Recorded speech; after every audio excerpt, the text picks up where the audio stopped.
Welcome to Rethinking Freedom, where every conversation begins with a desire to live free. This isn't just a show, it's a movement. It's a call to rise above limitations and reclaim the power that's already within you. Whether it's financial freedom, your health, your rights, or your voice, we are here to ignite that spark that leads to true liberation. And this morning, I am so excited to be surrounded by some powerful women who are poised to make her story in Bell County, Texas. And it is my extreme pleasure to welcome you to Rethinking Freedom and to introduce you to all of our audience, all of our listeners today. Welcome. Thank you. Thank you for having us. So we're going to go around the table. It's literally a full table. We want to get to know you. For those of you listening, today is October 21st, 2024, and it is the start of early voting in the state of Texas. And we have so much at stake that once I get out of here, I'm going straight to the polls. But I'm not going alone, I'm taking people with me. So I'm going to start to my left. If you would just introduce yourself, let our listeners know just a little bit about you, and we'll dive into more things as we go on. Good morning. My name is Dawn Richardson, and I'm running for House District 54. I am an Air Force brat, Army wife, proud mother of 2 daughters, and a retired educator of 39 years, 27 right here in KISD. Wow. Thank you so much for joining us today, Dawn. And let me tell you, if you know anything about the voting cycle, these women had to have been out late. They have to get signs up at all the polling stations and everything. This is crunch time. So I'm incredibly grateful that you are carving time out of your schedules to be with us this morning. And I know how important this is, which is why you're here, because our listeners need to understand what's at stake. So, Ms. Brandy, if you would introduce yourself. Yes, my name is Brandy L.L. Bird, and I'm running for Bell County Tax Assessor Collector. I'm a retired Army veteran. I have a plethora of finance experience. Not only that, I am a mom, and I am very excited about voting today. I can't even contain myself. I'm so excited. All the work that you've been doing, it's here right now. And we're also going to hear from someone that many of you, particularly if you're in the Temple area, you should already know who this young woman is. But please go ahead and introduce yourself. Thank you for having us. My name is Terrace Goodwin, and I'm a nurse, a mom, longtime Temple resident, and I like to call myself a community activist and advocate, honestly. But I am running for Bell County Commissioner, Precinct 3. We'll be on the ballot starting today. And I'm excited to be here and with these wonderful ladies, and we're at the finish line. So thank you for having us. Yes, you are. And our fourth guest, all of them powerhouses, if you would please introduce yourself. Well, good morning. I'm Jennifer Lee, and I'm running for State Representative for House District 55. I am a single mom. I've been a teacher in the district for the past 13 years. I've coached the baseball teams, the soccer teams, the basketball teams. Y'all have seen me probably out and about, just, hanging out with my son, doing what we need to do. Thank you again. Thank you for being here. So this is really the reason I wanted to have this show today, the first day of election, is that there's still so many people out there who are undecided about whether they will even vote or not, let alone who they're going to vote for, who seem to not be really clear about what the issues are, what's at stake. So we'll go around again and we can take it in any order, but if you can just address what position you're running for, so what office you're running for, what that office does, and from your standpoint, what are some of the maybe 1 or 2 key issues that are at stake that any listener should be paying attention to at this time? So whoever wants to go first. So as I mentioned before, this is Jennifer Lee, and I'm running for State Representative for House District 55. And to break it down, the state legislature, when they talk about Texas lawmakers, that's who we're talking about. We're the ones who decide where the bulk of the money goes for the state, and we also decide, what laws and what rules and regulations need to be in place for the state. For me, one of the most important things this election cycle is going to be education, and looking at making sure that not only are our schools funded well and responsibly, but also that we're protected from financial irresponsibility via the voucher scam. Oh, the voucher scam. Looks like we need to get into that a little bit. Let's hear from some of the, so just so people are clear, because I think sometimes we see these signs and maybe we don't even pay any attention to them. Like, what is this? Do I need to vote?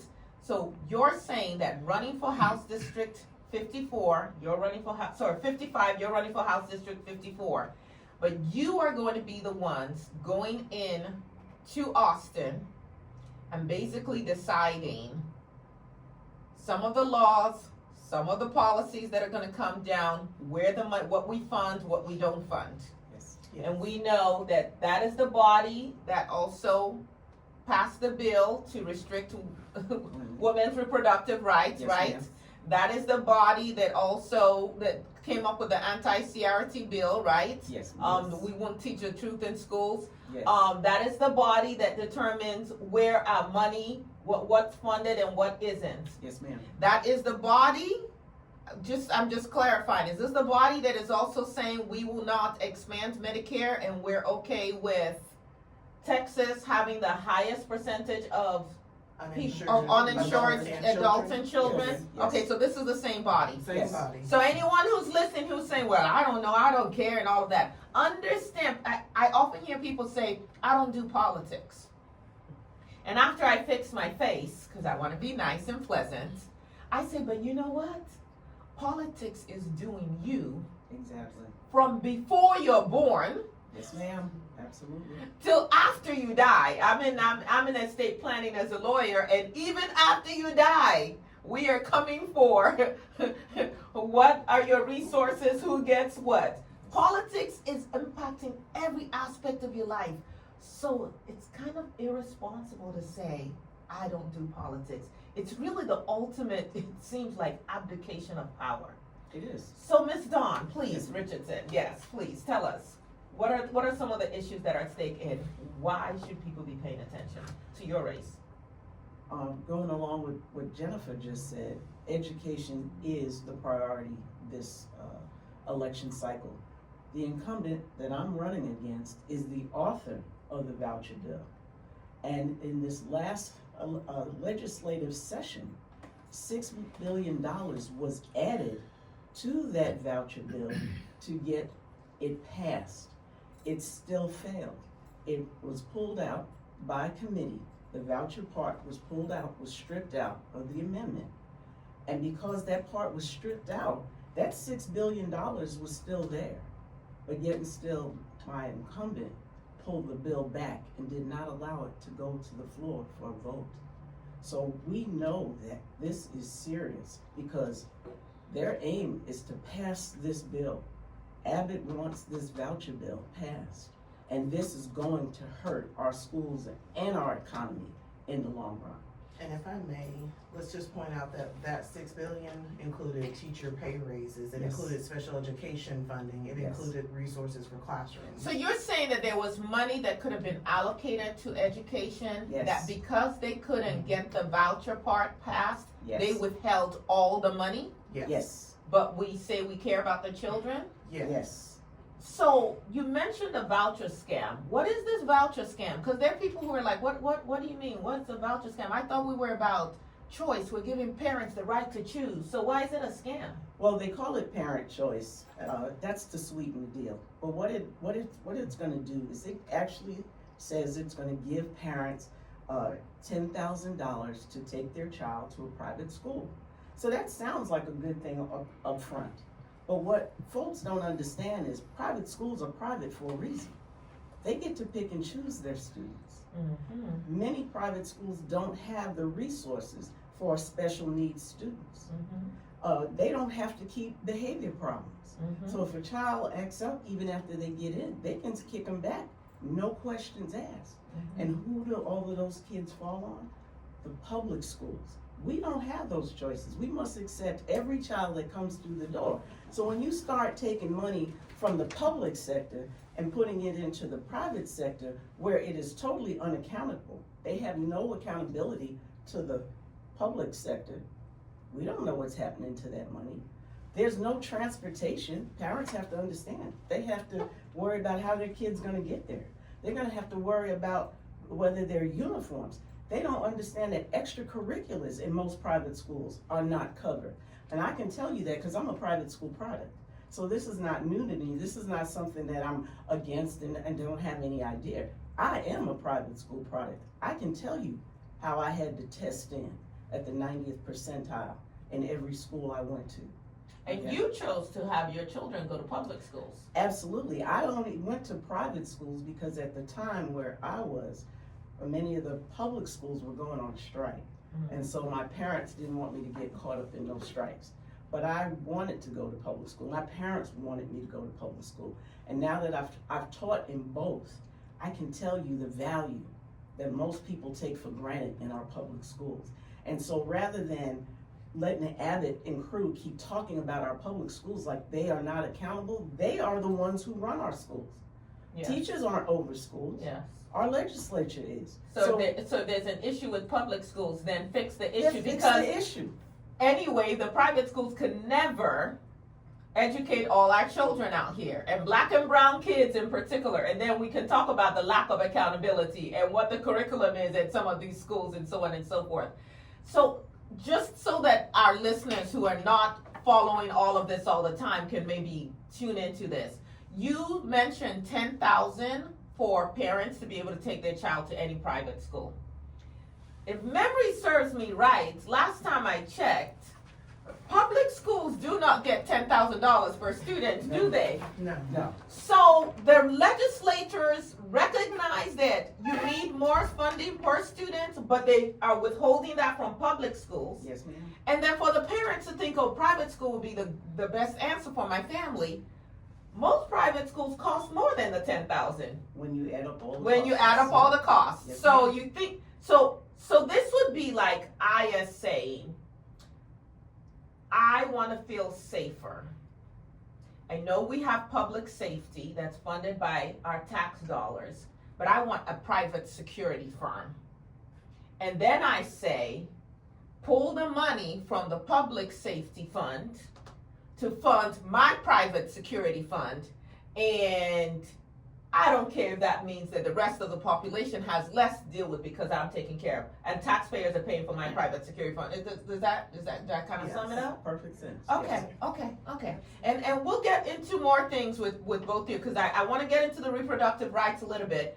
But I want to draw attention right now to Miss Brandy L.L. Bird, because the first time, so the position you're running for, and the office you're running for, and you're going to share more on this, because that's what I hope you'll do. All the times that I've gone to the ballot, that I've gone to vote in years past, I'm looking at that position, I'm like, I'm not even really sure what they do. And of course, there has really been, that person has been running unopposed for many years since I've been here.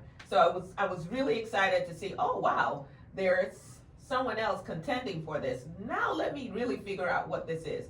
So what office are you running for, and what in the world do y'all do? So I'm running Brandy L. Bird. I'm running for tax assessor collector for Bell County, and what the tax assessor collector in Bell County does here, they're responsible, they act as an agent for the state. They're responsible for automobile sales, vehicle registration, alcohol and liquor sales, and also for budget. So essentially, I take that money in and I send that money up into the state. I'm a funding source for the county.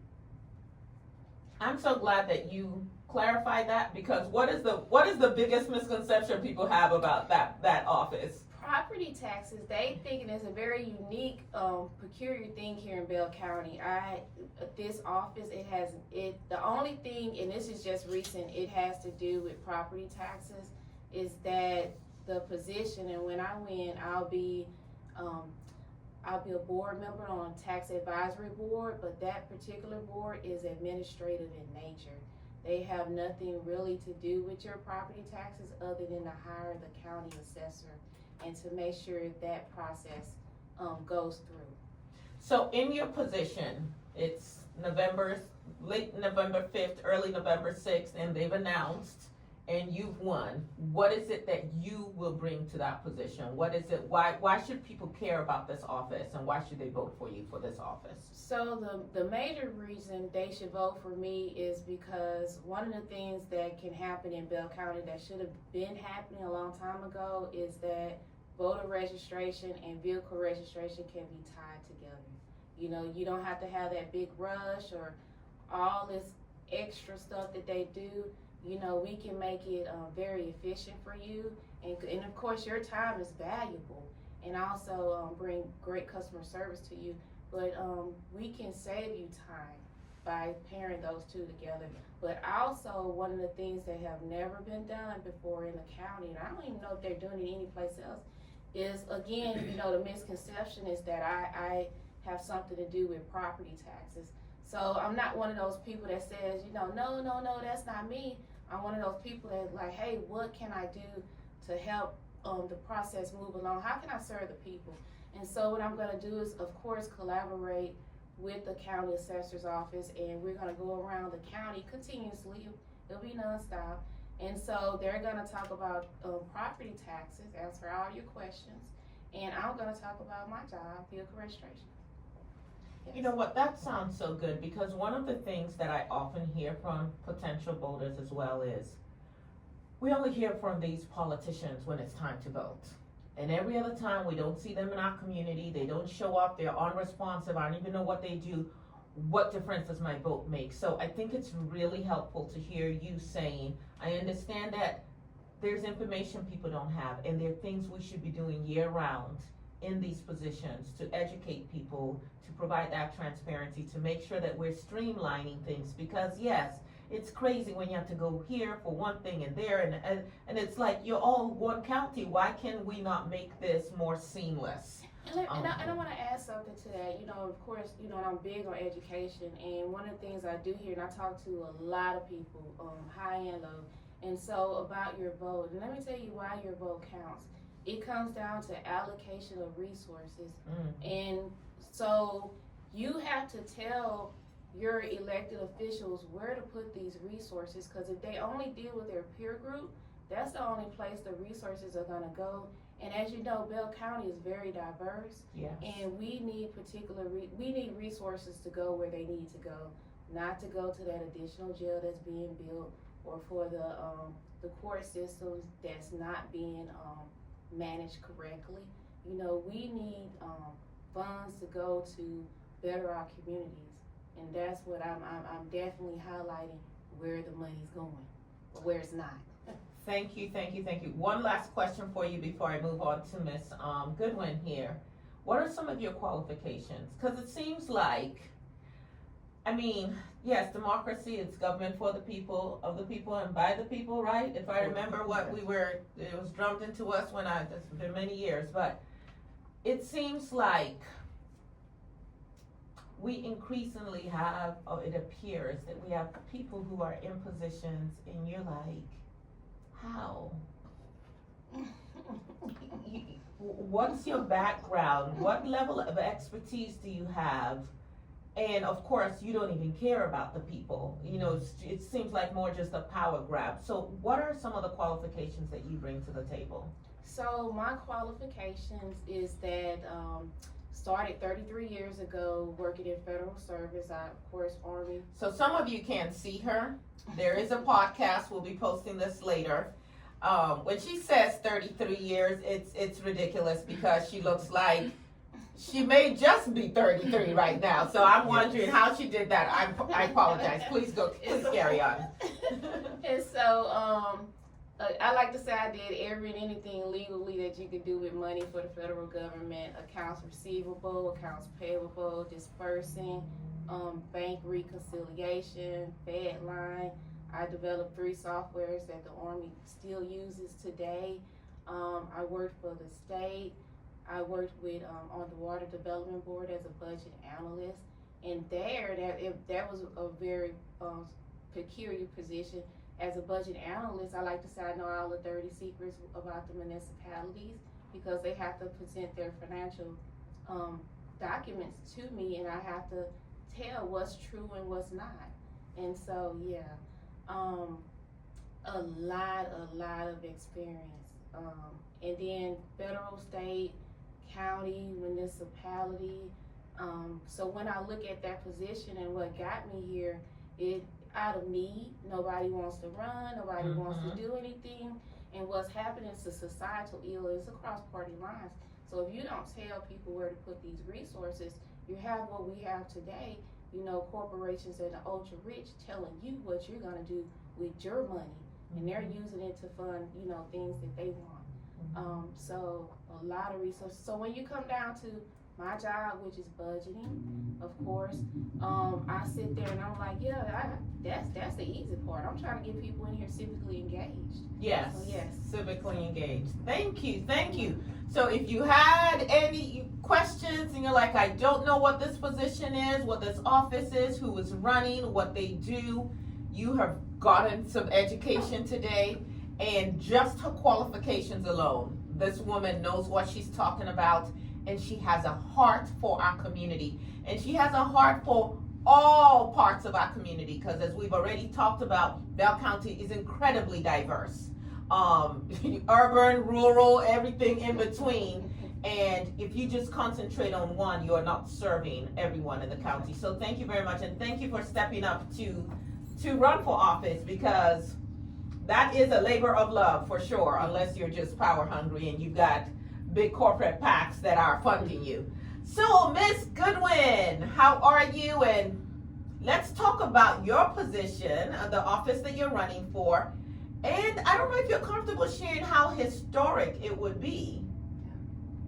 Yeah, definitely. When, you know, the voters make their choice, and if they make that decision to put you in that office. So tell us a little bit more about why you're running and what the issues are and what you're going to bring to the table. Yeah, sure. So first off, I like to compare county commissioners and the commissioner's court. Just the too long didn't read version is that it's just like city council. You think of your city council with your council men and women and the mayor. That is what the county commissioner's court is comprised of. You have your 4 commissioners and the judge. And so it functions very much so in that way. And that's actually statewide across the states. It is in the state statute, no matter the size of the county, 4 commissioners, 1 judge. And that court is what they call it. It's kind of like a council, but it's the court. They make the decisions on how our county is run. So they run our elections. They run our criminal justice system, including the courts, the jails, juvenile detention, as well as truancy. They also manage our budget. So those property taxes that you pay, those sales taxes, hospital occupancy taxes, that is who allots that. So all of those different departments, like one of those is the tax assessor collector, they all approach the commissioners with the budget. And this budget that was recently approved is about 161 million of your dollars that this group of individuals is deciding how they spend it on those various programs we kind of talked about. Additionally, roads and infrastructure is one, and then indigent health care, which I'm especially passionate about being a nurse serving the community.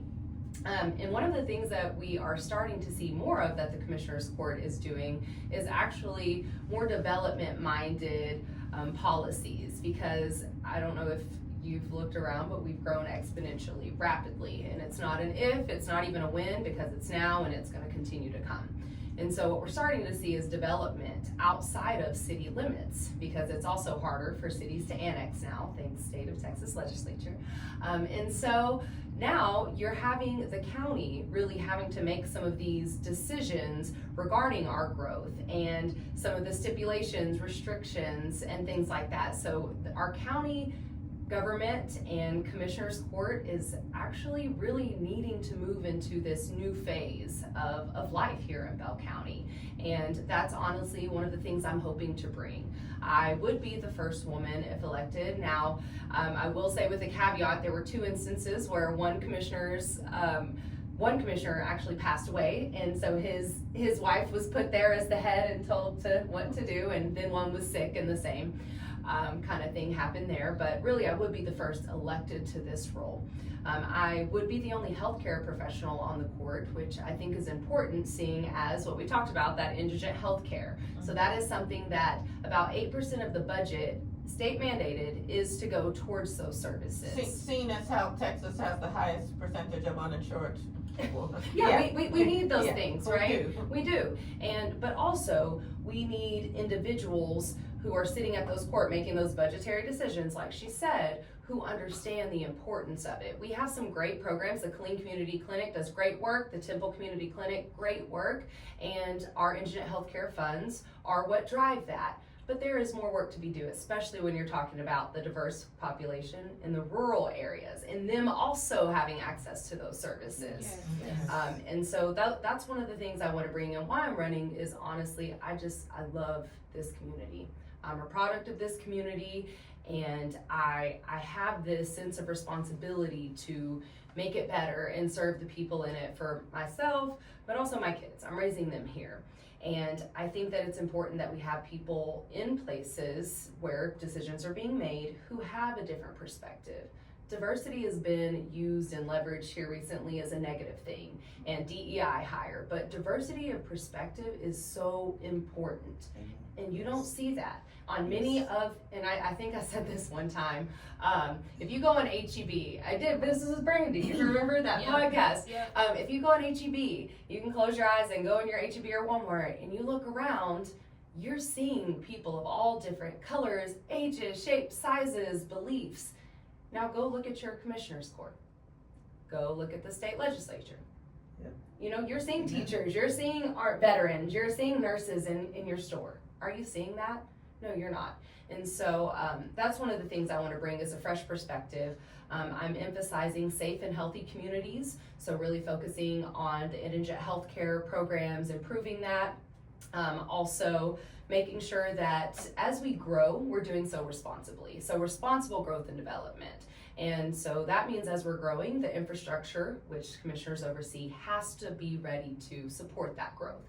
And that doesn't just mean roads and bridges, that also means public safety. So one little known fact is volunteer fire departments. They are out in these rural communities. If you don't have a City of Temple Fire Department, Killeen, you have a rural volunteer fire department. And they are solely funded from the county and then donations and fundraisers, and some of them have bingo licenses, but they operate with so little. And when you're saying that our tax revenue has grown and continues to grow, but we are so too not in the same proportion funding these volunteer fire departments. You mean as opposed to the 150 million Taj Mahal prison that we just built? No, absolutely, but that's what we said, and your tax rate actually just went up because of that as a result. So now we brought in, so our budget, I said, was 161 million, and our tax rate went up 3.2 cents. Now that tax increase, Judge Blackburn said, was for public safety. But when you drill down and see what that actually paid for, that was for 66 new jailers. Why do we need 66 new jailers, one might ask? Well, we built this jail. We did need, I will say, we needed a little bit more space. We did. We were sending inmates out of county and paying. So we did need a small expansion. I don't believe we need an expansion that is now totaling us $111 million, some of which 63 million of that we used of COVID funds to increase that size. But we built it that big with the thought process that we would bring inmates in from other counties and profit off of them. So now it sounded good in theory to them back then. It didn't sound good to me, and if I was there, that wouldn't have been a decision that I would have advocated for. But that's where we're at. But now that's not really the truth, because now we're increasing our tax rate because we need more jailers to come staff that jail with those inmates we're planning to bring in, right? So our tax rates have gone up because of that. And so that public safety, I would argue, volunteer fire departments, who are the first responders in these rural areas, the majority of their calls are medical. That is public safety, and it's irresponsible for us to grow and bring in more tax revenue without increasing the funding or resources to them. I would dare say that funding youth initiatives to help our young people find a pathway to live a life where they can produce and they can, pay their bills and so on and so forth, might actually be more helpful than just, and I'm an attorney, I understand there are people that have to be put away, but it looks like we spend so much more effort on locking people up. Yes, I please. wish we would be more proactive Yes. than reactive. And this is, again, with this voucher bill, with this $10,000, just think what we could do as educators with this extra $10,000 or that $6 billion that was on the table. We have a career center here, and I was having a conversation with a gentleman from our community, and he was talking about the career center, et cetera. He was also trying to, in one breath, talk about how great vouchers were, and then he started talking about the career center, and I looked at him and I said, sir, just think. The math We ain't could- nothing. I said, if we took that money from that vouchers and put it over here in the career center, just think about how many more careers we could prepare our students for. As you just said, we're expanding our communities, but we also have to expand our base in our workforce and having capable workers. You talked about our volunteer firefighters. I live in an area with a volunteer firefighter. And in fact, one of those volunteer firefighters was one of my students. And so, this is why we're doing this, because it is our communities and this is personal to us. And we could take that money and expand that career center. We could take that money and make sure that we have the teachers that we need. We hire almost 400 teachers in this area every year because we are a transient community. But some of that is because people can't afford to live here anymore. A lot of our young teachers can't afford to be here. We are 9,000 below the national average in teacher funding in this state. So think about what we could do with that money. And so this is why we're doing what we're doing. And can I say to that point, because I'm hearing a lot of us saying the same thing, is having people making these decisions where resources are allocated. It is important that they have experience in those realms. And you mentioned something about, investing in our youth. That's something that I'm very familiar and passionate about. I serve on the Wildcat Mentor Board. We go out in the community and mentor youth, and some of these youth they're all great and amazing, but they have experienced things in life that you couldn't imagine. I know these teachers here also understand that.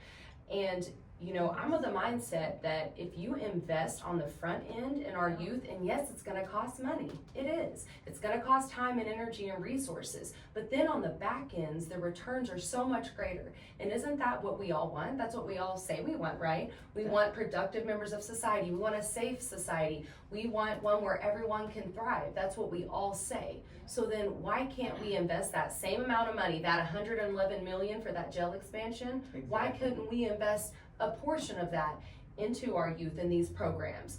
And I'll tell you why, because the current commissioner who I am vying to take his place, he said at a meeting, at actually one of these volunteer fire department meetings, at the county, we do the bare minimum. That's unacceptable. And that's okay with him. Right, it is. Yeah. Meant it too. No, and meant it with every ounce of his fiber. And the bare minimum is, yes, state law says we have to fund the criminal justice system. So yes, that jail, that is the bare minimum. It's required by the law. What's not required on paper is investing into our youth and preventing people and individuals from going to jail in the first place. And one more thing, and can you tell them where part of that indigent care, where that money is going? Yeah, so I, being the nurse and passionate about healthcare, I'm like, I'm not, the math ain't mathin'. Also, what happened? The indigent healthcare fund was, the actual operating fund was kind of slashed back a few years ago. And so did some research, actually met with someone from the indigent healthcare program, asked one of the commissioners, and he was happy to share that they are using a large portion of the indigent healthcare fund to fund the medical care for those in the jail. Now I'm saying people in jail, they deserve health care. Yes. They do. Yes. I agree. But when I toured the jail here recently, my ears were perked, and the sheriff, who was outgoing, mentioned how, the thing is, when they're here, we give them their meds, they're taken care of, this and that. And I asked him about the recidivism rate. He couldn't give me a solid number, which I thought was interesting, but he ventured to guess about 70 to 80%. and he kind of expressed that here they receive all that. So when they go out in the real world, they're not on their meds anymore. They're not this and that. And so the math isn't Think mathing. about that. Right. Think So, about yes. that.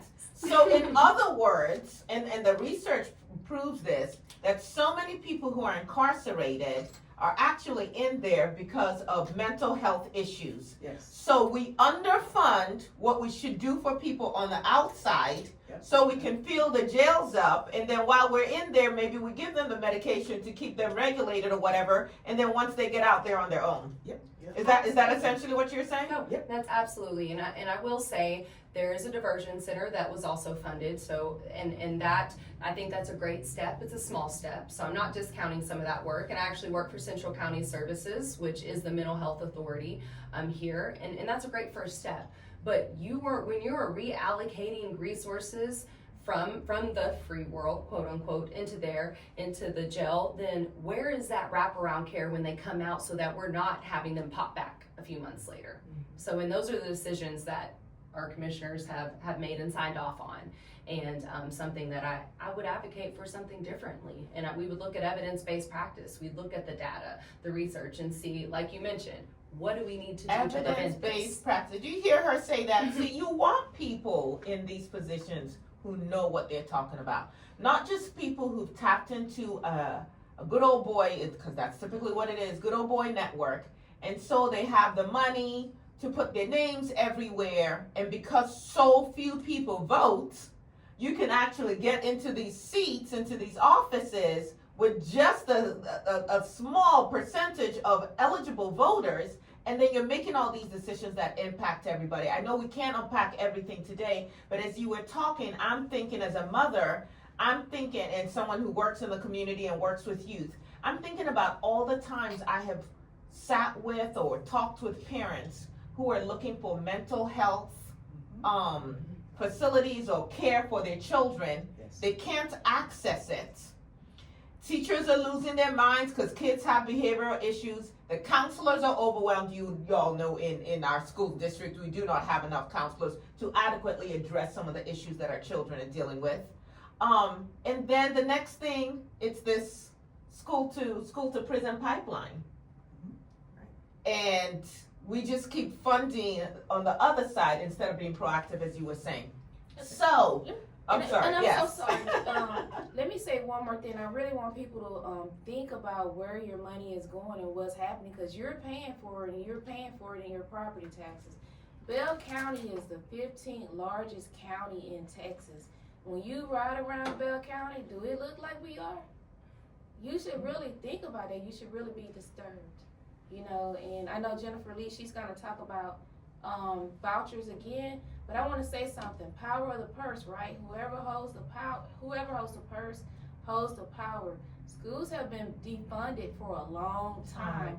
And so now they're putting their bargaining chip on the table and wanting you to pay for private school education. That's just wrong. You know, and they don't need your money at all. You know, they just wanna utilize your funds. So I do want us to hear from, hear a little bit more from Ms. Jennifer Lee. I do want to say we have a call-in number if you're listening and you want to call in, we might be able to take 2 or 3 callers. And that number is 254-432-8176, 254-432-8176. We might be able to take a couple of callers if we can fit that in. So Ms. Jennifer Lee, why you versus your opponent? Why? Because people have a choice. And I understand that your opponent was put in place after the previous person who was in that position was summarily ousted by Greg Abbott. I mean, they went full, for defending public schools, they went full throttle. I was amazed. I said, with this amount of vitriol against someone who's 99% of the time voted with you, and they got him out. So who is it that you are running against? What's the choice that people have in this election in your race? So people have the choice between somebody who was plucked out of the sky for her voice and her vote. Would that make her an angel? That's what they're going for, right? But you know, she she was, grabbed for solely the idea that she will vote the way that they want her to vote. And you've seen, when you follow the money, where that money's coming from her campaign, you can tell exactly how she will vote for any bill that comes in front of her, because she's been bought and paid for to do exactly that. And I want to point out, during our last financial filing, you can look at all of our financial filings and see where our money is coming from, who is supporting us. And first and foremost, I outraised her by $20,000. All Second right, of all, which is really unusual in For this a part, Democrat for a in this Democrat area, in this yes. area, yes. But when you look at hers, it's only about 19 pages, and it's just large contributions from people who will tell her exactly how she will be voting on anything that comes in front of her. But mine is 247 pages, because that many people want to invest in somebody who will listen to them. The people that will actually be the constituents. They are the ones who are investing in me, because they want somebody they can actually believe in, come to, and talk to. They've seen me on the baseball diamond, probably being a little loud with their children, trying to get them to move it along. Round that base, please, sir. But those are the choices you have. Somebody who's been in this community, investing in our children, coaching our children, loving on our kids. We sent out a text message to everybody in District 55, and my staff told me they got so many texts from my former students saying they were so excited that I was doing the thing they kind of thought I would always do. They are so excited to see their teacher, their coach, their mentor step up and lead and fight for them. And they are so excited about that. That's not the legacy that my opponent has in this community. Well, but aren't you concerned about the books? So and about banning the the books, books. We need So- to talk about this, because we want to protect Yes. family values and protect our So children. let's talk about Yes, let's talk about the that. books. When we talk about books, and looking at the legacy that my opponent has left, most people recognize her for being against books. She is the one who is who led the charge against one of the school district's librarians and their libraries, and would harass and lead groups of people to harass, to the point where librarians were receiving threats to their personal safety. Imagine trying to elect somebody who would incite people to enough anger to threaten a school librarian. But she was protecting the She minds was of our protecting children. the best interest of the people that are now pouring money into her campaign. So do you not feel like there should be books that are banned? I believe that we need to have more parental involvement and pay attention to what your children are reading, have conversations with them. That's what we need to have. We don't need more government interference with parenting. We have got to encourage parents to communicate their values with their children, have those conversations at home. When children understand the why behind a lot of the decisions and a lot of your desires, they are more likely to go along with what you're talking about, because they understand it. But if we just uniformly say one person is just gonna make the decision that no child has access to a book that one person doesn't think is appropriate, we're taking away parenting decisions. We're taking away parent choice, actually, when you Exactly. talk about it. Yes. And what's been interesting is I followed that, because my children actually used to go to that schools in that district where they really came heavy against the library and the librarians there, is that when the question was posed, well, what books should be banned and what's the criteria, she deferred to the banned books list that Greg Abbott and his cohorts have created. And on that list, it just so happens, there are a lot of African American writers, Hispanic writers, LGBTQI writers, anyone who does not fit the I am heterosexual, white, male, Christian, And when really you look almost at, MAGA. Exactly. When Yes. you look at who's endorsing her, the organizations that endorse her, they fit that profile. When you look at the organizations that are endorsing me, I've got the social workers endorsing me. I've got teacher organization, parent pack. the Equality Texas, I've got folks who want everybody to have a voice. They are the ones who support me, endorse me, and you look at hers and that's not the case. And so you see how that's going to continue to play out. But she's erasing the voices that are so needed. How much do children need to be able to just read about and know that the things that they're experiencing, other people have done, that they're not alone. We talk about their mental health. It's almost like we want to dumb kids down. We don't want them to actually Exactly. learn how to think critically. We just want to feed them one thing and that's it. Just that one Yes. steady diet of something that tells them that who they are might be not okay. Yes. That diet that tells them that, oh, well, maybe your family structure isn't what we think it should be. What do you think that's doing to their mental health? And we leave them no resources to have someone to talk about that, work through that with, and tell them that, baby, you are fine the way you are. I heard someone talk with, and we're going to move to you, Miss Dawn Richardson. I heard someone talk about the whole, well, we shouldn't expose children to, sexually explicit things. I have 5 children, of course. They're age appropriate things. I said, okay, so how do you, besides parents also playing a role in what their children read, how are you defining these things? Because last time I checked, Song of Solomon, he describing all kinds of stuff. I mean, should the Bible be banned from the school? Because now Oklahoma has the Trump Bible that they're going to use taxpayers' money. And did you guys recognize that it has just the first 10 amendments? It doesn't include 13, 14, 15, 19. Okay.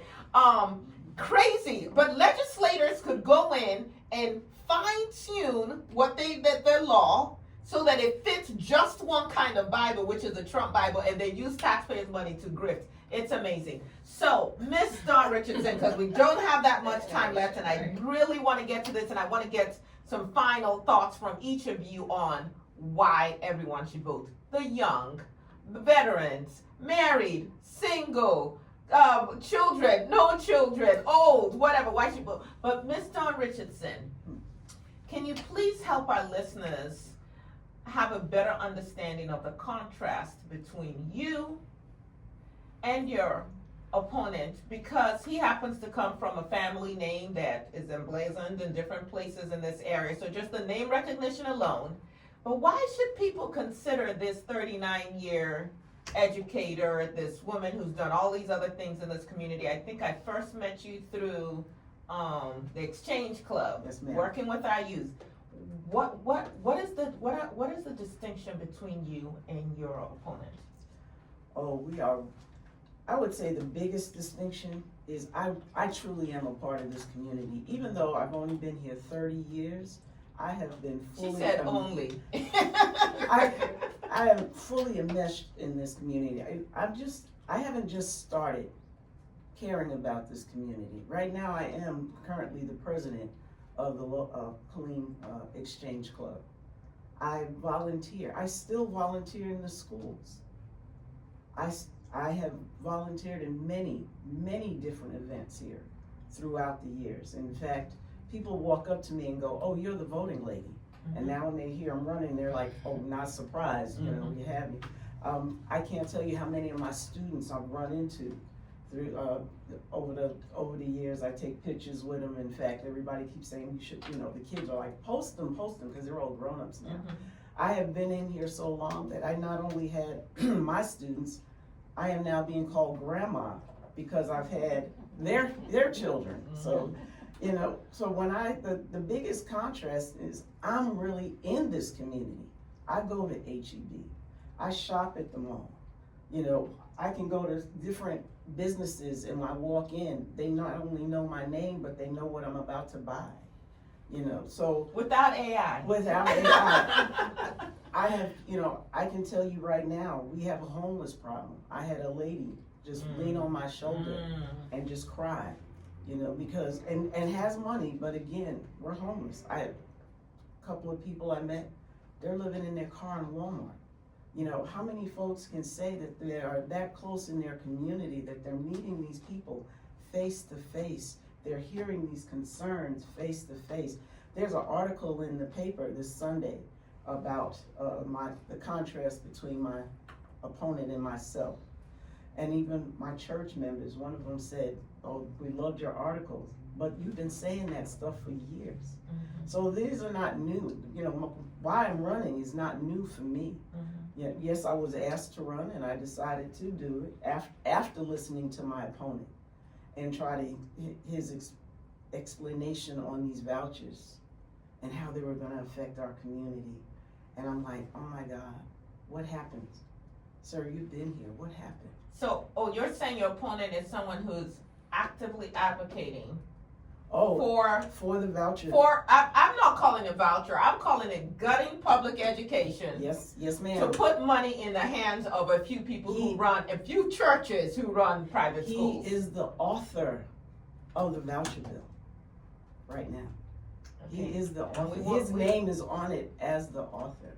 Page 1 at the top. Page 1 at the top. And so it's like, for someone who's grown up in this communities, for someone who's a part of Bell County that knows that we only have 2,500, I think it's 2,518 total students in private schools, and yet we have 75,000 students in public schools in Bell County. How could you even advocate for that? Yeah. And so as going around, and I can tell you, I've been to just about every small community here. I've been to their town halls, I've been to their council meetings, and we all have the same issues. And one of them is, the biggest is our schools. Yeah. And the funding. We had one of our small communities had to give up summer school because they didn't have the funding this summer. So what's the contrast? I'm a part of this community. I'm listening to people. I'm out here. Folks walk up to me all the time. I can tell you I've tried to help solve so many problems in the last year because people are like, oh, we know she'll do something. And so the biggest contrast, I'm here for the people because I'm a part of the people. I'm in it for we. You are not bought and paid for. And won't ever be. You heard it. So I do have to point out one thing quickly, and then we're going to go around and just have you just share your message to the voters. It's early voting started today in 30 seconds or so, but this is for Don Richardson and Jennifer Lee. I have looked at your House district map, and I'm no artist, but I don't understand how that map came about. Can you describe what that map looks like for those who have no clue what we're talking about? Why and who is in this race who voted for that mess, and why? What for all intents and purposes, because right now we're talking about a lot of voter suppression, whether it's gutting, purging voters. I know right here in Bell County, I think it was like 21,000. Okay. My children right now who are in school elsewhere have sent in to ask for their absentee ballots, and they're calling every day, and now they can't get anybody. The phone, they can't leave a message. No one is answering, and the voicemail is full. That's what my daughter communicated to me yesterday. And I said, okay, you need to email, and if you still don't hear a response from today, then after today, I'm calling Dr. Roberts myself, because they have to get that ballot in time to be able to now mail it back with everything USPS is doing. So, but let's get back. Let me stay on point here. Who drew your House district maps? Because, what happened there? So to cast a vision, because it is morning, I'll just take my selection from the breakfast menu. Okay. So House District 54 wraps around House District 55. And I will say that there is heavy legislation regarding our House districts because of the obvious gerrymandering.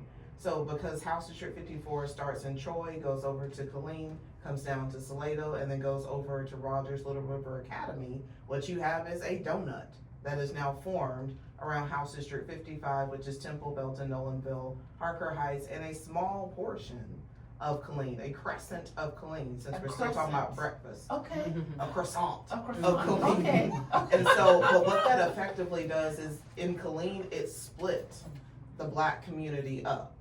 Oh, diluting the vote? Okay. Oh, wait a second. You just said gerrymandering. You meant racial gerrymandering. Let's call it what it is. Yes. So, you guys go out and vote, and you vote for people who would represent your voice. And so what we're gonna do is take care of this. We're gonna just redraw this thing and break your vote up so it's you become part of majority white districts, and Yes. so your voice doesn't count as much. And is anyone who's still running with part of that? Did they vote for that? Anybody? Yeah, I know you have a new person running against it. Mine was, yes, ma'am. Oh, okay, Yes, ma'am. okay. And the sad part is 57% of Bell County is minority, when you look at the registered voters. But Mhm. because of that gerrymandering, it has totally diluted our vote and our voice. And some people say that's okay, but my thing is this: if you're good at what you're doing, if you are here to really represent and you are representing the people, you wouldn't need to do that. Say that. You would never need to do that if you are doing your job. That is being done because we have mediocre folks who want to keep it in mediocre terms, and again, only do for their few For certain cronies. people, yeah. And so what do? Certain We're gonna gerrymander so that we can guarantee ourselves the vote without doing anything to earn that vote. Because Dawn, didn't your opponent almost lose that seat? And Yes. then mysteriously, we had to be redistricted. Yes. Yes. Yes. And so we here, Jennifer and I, wanna go up here and we wanna do the job. We wanna do the job that folks elect us to do and hold us accountable. And don't leave us out here on this island. Guys, when we ask you to come to our town halls, when we ask you to join us virtually, when we ask you to come to the Capitol, please do so, because this is about all of us. We can't do this representation thing by ourselves, and I guarantee you the two of us are not gonna disappear on you. You will see us. We are part of this community. We will be a part of this community, and we want to represent this community. Thank you so much. We'll just go to Miss Brandy. 30 seconds. So what freedom means to me is being able to make great choices for yourself without being harassed or funneled or your money taken and utilized in other places that you don't agree with. Okay. And why should people go out and vote? They should go out and vote because, you know, you're paying for things that you're not getting and nobody knows what to do or where to put those allocation of resources, where to put your money, unless you vote. And it's affecting your children. Because all this stuff we see out here, that's their legacy, that's theirs. Yeah. So, Yes. That's a good one. Yeah, so I think we'll all cover the definition of freedom. So I wanted to talk about how to get that, how to win that freedom is either to negotiate or revolt. We don't want any more revolution, so we negotiate. But how to negotiate is to get people at the seat at the table where the negotiations happen. All And so if you elect someone like me, that's what you're gonna have. You're gonna have somebody, I'm not new to this, like Don said, I'm true to this. I've been giving back to this community. I have been experiencing every facet, from our homelessness concerns to our medical concerns to mental and behavioral health concerns. I mean, and we deserve somebody with that mindset there in that seat advocating for those changes.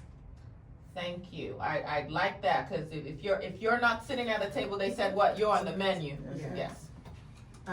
You know, for me, it's all about making sure that your voice is heard and understand that if your vote really didn't matter, why are they fighting so hard to keep you from voting and to keep you from raising your voice? If it doesn't matter, why are they working that hard? This is about power. This is about power, and your vote is definitely your power. So don't just give it away.